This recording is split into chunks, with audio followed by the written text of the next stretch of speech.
Hello students. आज का हमारा लेसन है लेसन नंबर 15 नीलकंठ, जिसकी लेखिका हैं महादेवी वर्मा। सबसे पहले हम जानते हैं महादेवी वर्मा के बारे में कि उन्होंने अपने जो महादेवी जी थी उनके जीवन का एक बहुत बड़ा हिस्सा पशु पक्षियों के बीच में बीता था। उन्हें पशु पक्षियों से बहुत लगाव था, इसी कारण से उन्होंने बहुत सारी कहानियाँ भी लिखी हैं इन पर। और उसी कहानी में से एक कहानी है नीलकंठ। नीलकंठ जो कि एक मोर होता है और उसका स्वभाव बहुत ही निडर, साहसी और स्नेही होता है। ठीक है। और वो जल्दी महादेवी वर्मा को और जाली घर में जितने भी अन्य पशु पक्षी होते हैं उनका प्रिय बन जाता है। लेकिन उसे एक दिन अचानक से मृत्यु का ग्रास बनना पड़ता है। और इसके पीछे क्या कारण है, तो चलिए आइए हम देखते हैं इस कहानी के माध्यम से।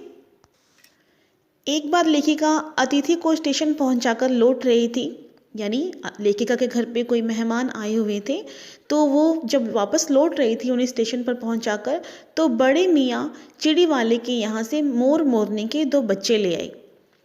जब वे दोनों पशु पक्षी लेकर घर पहुंची तो सबने कहा कि मोर की जगह तीतर ले आई। दुकानदार ने उन्हें ठग लिया है। यह सुनकर लेखिका चिढ़कर दोनों पक्षियों को अपने पढ़ने लिखने के कमरे में ले गई। किसको? मोर और मोरनी को। दोनों पक्षी उनके कमरे में आज़ादी से घूमते रहे। जब वे लेखिका से घुल मिल गए तो वे लेखिका का ध्यान अपनी हरकतों से अपनी ओर खींचते। और जब वे थोड़े बड़े हुए तो उसे अन्य पशु पक्षियों के साथ जाली घर में पहुंचा दिया गया, यानी जहाँ पे बहुत सारे पशु पक्षी रहते थे वहीं पर उन मोर और मोरनी को भी पहुंचा दिया गया था। धीरे धीरे दोनों बड़े होने लगे और सुंदर मोर मोरनी में बदल गए। मोर के सिर की कलगी बड़ी और चमकीली हो गई थी, चोंच और तीखी हो गई थी, गर्दन लंबी नीले हरे रंग की थी, पंखों में चमक आने लगी थी। मोरनी का विकास मोर की तरह सौंदर्यमयी नहीं था, परंतु वह मोर की उपयुक्त सहचारिणी थी, यानी वो हमेशा मोर के साथ साथ रहती थी। मोर की नीली गर्दन के कारण उसका नाम नीलकंठ रखा गया। मोरनी मोर की छाया थी, इसलिए उसका नाम क्या रखा गया था?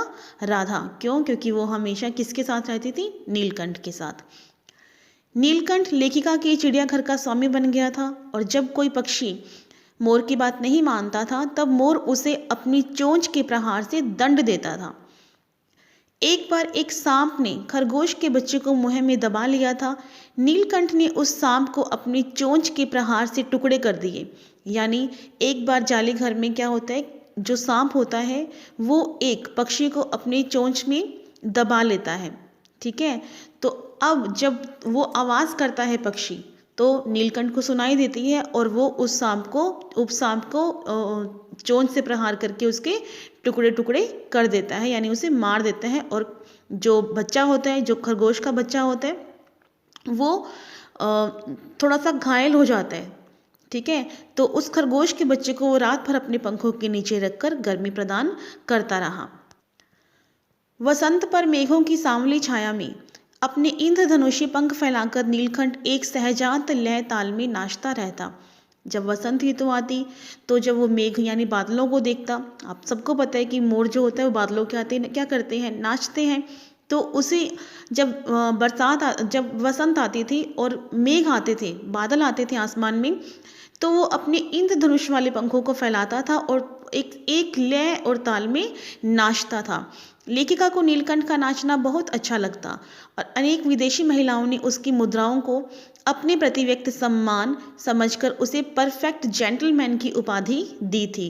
यानी जो विदेश से लोग आते थे वो भी अगर उन्हें देखते तो विदेशी लोगों ने नीलकंठ को किसकी उपमा दी थी? Perfect gentleman. क्यों? क्योंकि वो जो नाच करता था उसकी मुद्राओं को देखकर उसे इस तरह की उपाधि मिली थी। नीलकंठ और राधा को वर्षा बहुत अच्छी लगती थी। उन्हें बादलों के आने से पहले उनकी आहट सुनाई देने लगती थी। बादलों की गड़गड़ाहट, वर्षा की रिमझिम, बिजली की चमक जितनी अधिक होती थी, नीलकंठ के नृत्य में उतनी ही तन्मयता और वेग बढ़ जाता था। यानी वो जिस प्रकार से बादल आवाज़ करते थे उसी तरह से वो भी अपने नृत्य को कभी धीमा और कभी तेज कर लेता था, यानी उनके साथ एक लय बनाकर नाचता था। बरसात के समाप्त होने पर वह दाहिने पंजे पर दाहिना पंख और बाएं पर बायां पंख फैलाकर सुखाने लग जाता। उन दोनों के प्रेम में एक दिन तीसरा भी आ गया, यानी नीलकंठ और मोर के बीच में अब कौन तीसरा आ गया था? एक कुब्जा नामक मोरनी जो होती है वो उनके बीच में आ जाती है।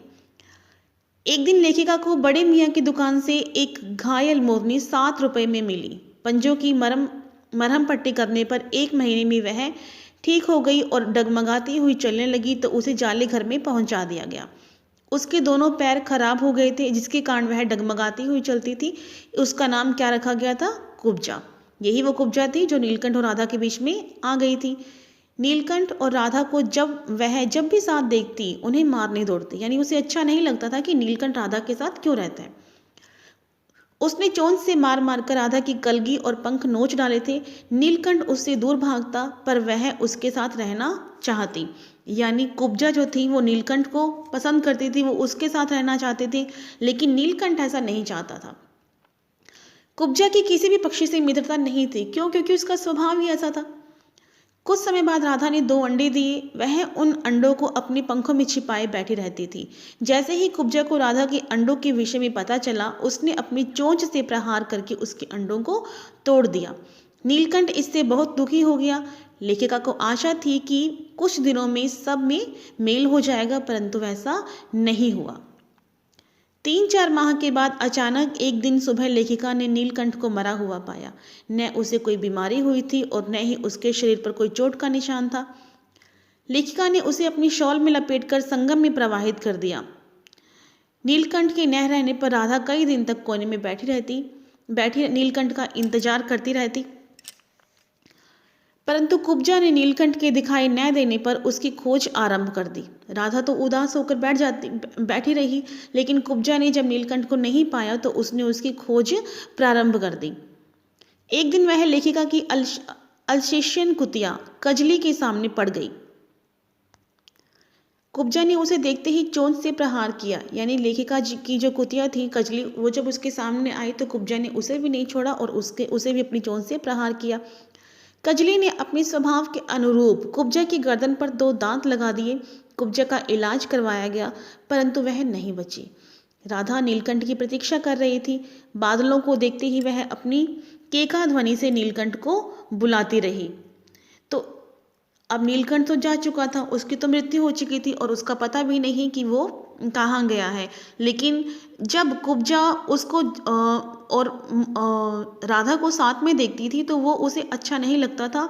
तो नीलकंठ जो था वो बेचारा तंग आ चुका था। वो कुब्जा से दूर रहना चाहता था, लेकिन कुब्जा उससे दूर नहीं रहती थी। तो वो जब राधा उसके पास नहीं होती थी तो वो बहुत ही उदास रहने लगा था और इसी कारण से एक दिन उसकी अनायास ही मृत्यु हो गई और उसे अपने प्राणों से हाथ धोना पड़ा।